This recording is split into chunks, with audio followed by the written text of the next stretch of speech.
Hi, I'm Chris, artist, designer, watercolor teacher, and desert dweller. Today I'm going to be filming my word of the year, which is actually a phrase.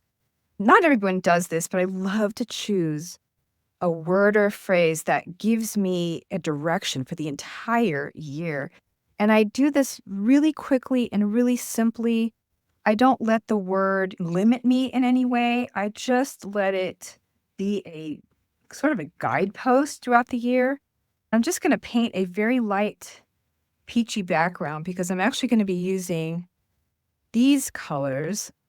So a light version of this for the background, the darker version of this for the main lettering, and I'd like to use some blue for the because I just thought it would be a fun little pop of color in the otherwise monochromatic scheme.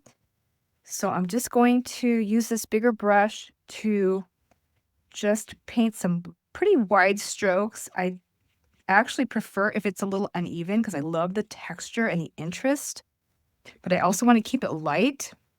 So I'm just going to go through and do a wet on wet with a little bit of wet on dry just to create some fun strokes in the background.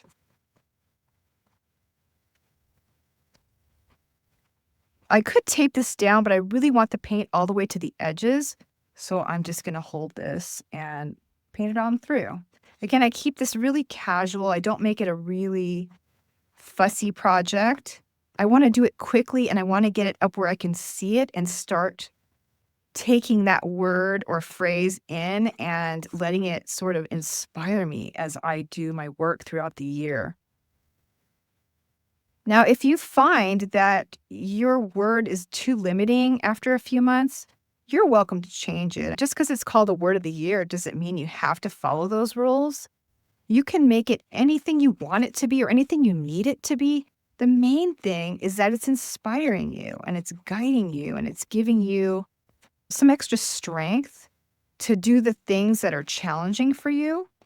And for me, I really want to concentrate on some things this year that are going to set me up for the next several years.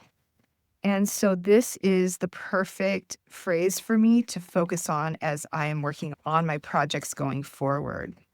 I actually have some pretty big projects I'm working on this year, which you'll be hearing about later on. Not to be mysterious, but they're just not ready to be revealed yet. So again, they're designed to set me up for years to come.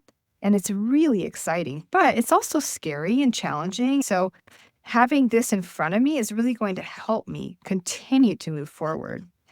Now you can see I'm being really messy with this. I probably have a thumbprint over here, and I really love rough strokes and I love being scrappy with my projects.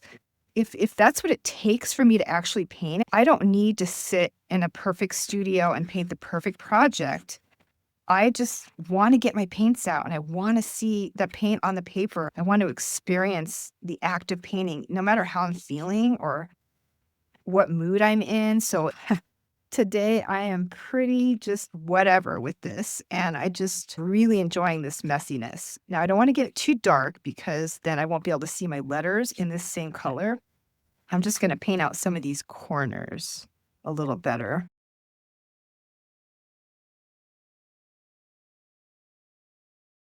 And now I'm going to let this dry.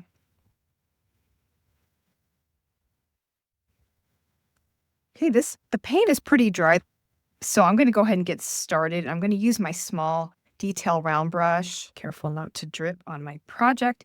And I'm going to use a very, very dark version of the same color I painted the background in to paint my main letters.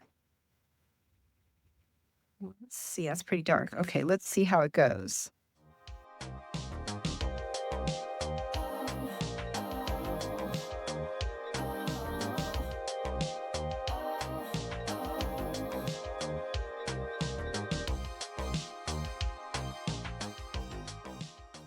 Now, I just powered through that. I am not a letterer by any means.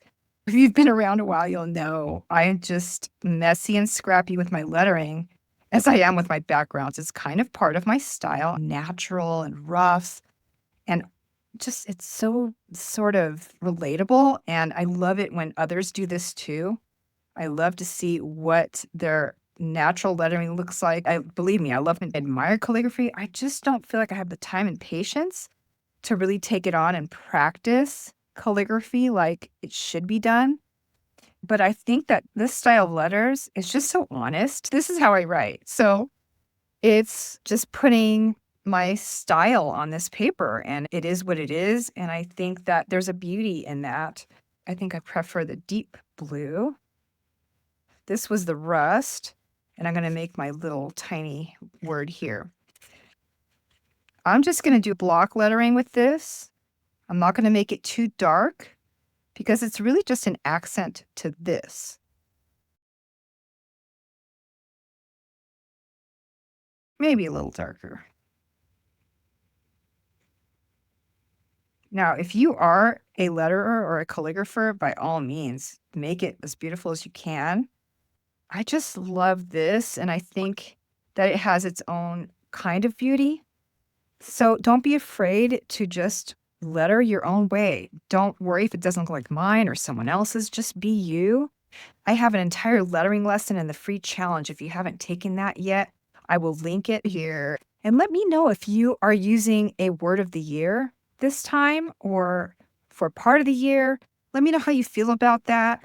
And if it's worked for you in the past, I would love to see your comments below this video or in our Facebook group. I will also link that down below. You are welcome to join our kind and helpful Facebook group full of people from all over the world. And we just have a blast sharing our projects, talking about our projects. I love commenting on them and meeting new people that love watercolor as much as I do. So I can't wait to see what you come up with.